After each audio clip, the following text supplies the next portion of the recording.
दोस्तों, वो लोग जिनकी रगों में गर्म सिंदूर दौड़ता है, मैं देखना चाहती हूँ कि ये खबर देखकर उनका खून कितना खौलता है। हम एक ऐसे दौर में जी रहे हैं जहां भारत सरकार के मुखिया ने, प्रधानमंत्री ने एक एजेंडा दिया है देश को, विकसित भारत का। साल 2047 तक ये देश विकसित बन जाएगा, ऐसा ख्वाब, ऐसी उम्मीद हमारे पीएम हमें दिखाते हैं, जिसका हम स्वागत करते हैं। लेकिन दोस्तों, मैं आज प्रधानमंत्री के डबल इंजन और उनकी सरकारों से एक सवाल पूछना चाहती हूं कि इस विकसित भारत में इस देश की औरतें कहां खड़ी हैं? क्योंकि ये औरतें डायन कांड में मारी जा रही हैं। केवल औरतें नहीं मारी जा रही हैं, उनके पूरे परिवार को जिंदा जलाया जा रहा है। जिस बिहार में जंगल राज का नाम लेकर नीतीश कुमार पिछले 1.5 दशक से ऊपर का वक्त हो गया सत्ता छोड़ने को राजी नहीं है, इस पार्टी के साथ जाए, उस पार्टी के साथ जाए, सीएम की कुर्सी से चिपके पड़े हैं।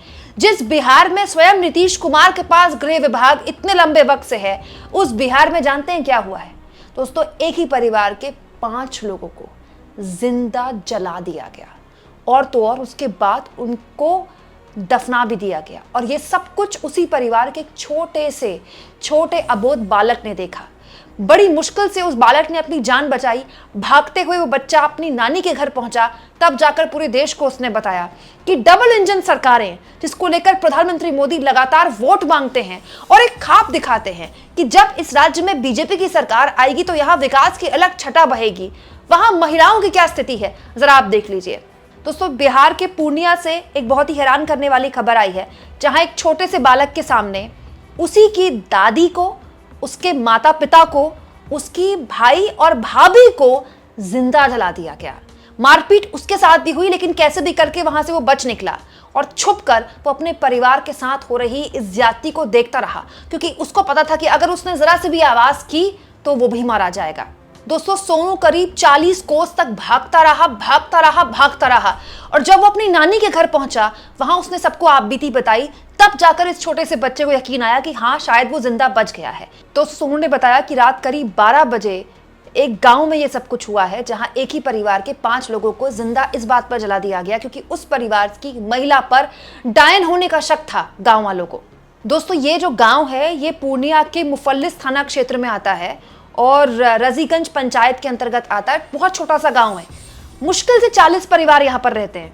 और एक और चीज मैं आपको बता दूं, इन 40 परिवारों में 30 परिवार आदिवासी समुदाय से आते हैं। गांव में केवल एक स्कूल है, लेकिन यहाँ के बच्चे स्कूल जाने से डरते हैं। हालत ये हो गई है कि स्थानीय लोगों का कहना है कि इलाके में जो शराब कारोबारी हैं, अवैध रूप से जो शराब चला रहे हैं, क्योंकि बिहार में तो शराबबंदी है, उनका कारोबार इतना फैला हुआ है कि खुलेआम यहाँ पर गुंडागर्दी होती है। मतलब गुंडागर्दी का आलम देखिए। एक परिवार के 5 लोगों को जिंदा जला दिया गया, उसी परिवार के छोटे से बालक के सामने। उस बच्चे के ऊपर पूरी जिंदगी किस तरह का ट्रॉमा, ये बच्चा इस ट्रॉमा से गुजरेगा, कोई कल्पना भी नहीं कर सकता। कैसे इस ट्रॉमा से बाहर आएगा वो बच्चा। दोस्तों, प्रधानमंत्री नरेंद्र मोदी इस वक्त भी विदेश दौरे में थे। अब दोस्तों, ब्राजील में ब्रिक्स सम्मेलन उनका खत्म हो रहा है। हम उम्मीद करते हैं कि वो इसके बाद जल्द भारत आ जाएंगे। बीजेपी लगातार मोदी की इस तरह की फोटोज खूब शेयर करती कि देखिए, मोदी को 25 देशों से या 24 देशों से अब तक सम्मान मिल चुका है। इतना सम्मान पाने वाले मोदी इकलौते पीएम हैं।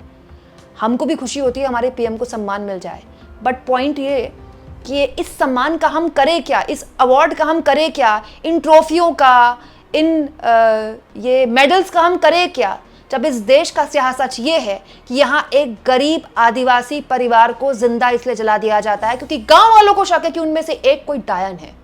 और दोस्तों, बिहार में अब लगता है कि ये रोज की खबर हो गई है।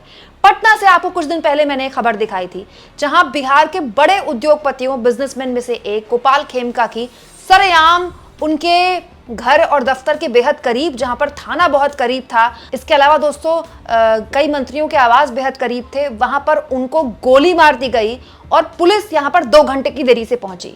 इसके अलावा दोस्तों, बिहार की एक खबर है, देख लीजिए, यहां पर एक बैंक लूट हो गई। बैंक में खुलेआम लूट मच गई। मुजफ्फरपुर में करीब 11 लाख रुपए लूट कर नकाबपोश लुटेरे फरार हो गए। अब दोस्तों, जो बिजनेसमैन की हत्या हुई उसमें पुलिस एनकाउंटर भी कर रही है, गिरफ्तारियां भी कर रही हैं, लेकिन ये जो बिहार में हो रहा है, ये हर लिहाज से नीतीश कुमार की साख पर तो बट्टा लगाता ही है। क्योंकि जब से वो मुख्यमंत्री बने, गृह विभाग उन्हीं के पास है, चाहे किसी के साथ भी वो सरकार बनाए। लेकिन साख पर बट्टा नरेंद्र मोदी की लगाता है, क्योंकि प्रधानमंत्री नरेंद्र मोदी को बताना होगा कि महिलाओं पर हो रहे अत्याचारों पर आखिर उनकी डबल इंजन की सरकारें कर क्या रही है। और सबसे बड़ी बात दोस्तों, बिहार में पिछले 1.5 दशक से ज्यादा का वक्त हो गया नीतीश कुमार बीजेपी के साथ ही सरकार चला रहे हैं। तेजस्वी यादव के साथ तो बहुत छोटे अंतराल के लिए वो गए।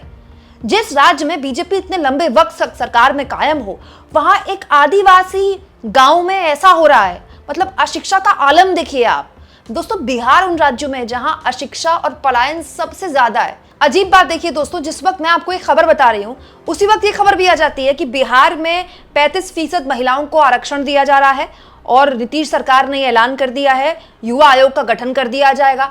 मीडिया इसको मास्टर स्ट्रोक बता रही है। अच्छी बात है महिलाओं को आरक्षण मिलता है तो, लेकिन महिलाओं को पहले जीवित रखने का भी तो अधिकार मिलना चाहिए। महिलाएं जिंदा रहेंगी तभी तो आरक्षण पाएंगी।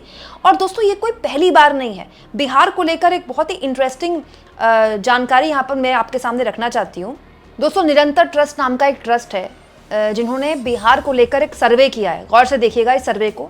बिहार को लेकर 2023-24 में सर्वे किया गया है कि अभी भी 75,000 औरतें हैं जो कि एक गांव में या तो एक या तो दो, जो इस डर से जी रही हैं कि वो उनको डायन बताकर कभी भी मारा जा सकता है। और दोस्तों केवल बिहार की बात नहीं, देश के अलग अलग हिस्सों से ऐसी खबरें आती है।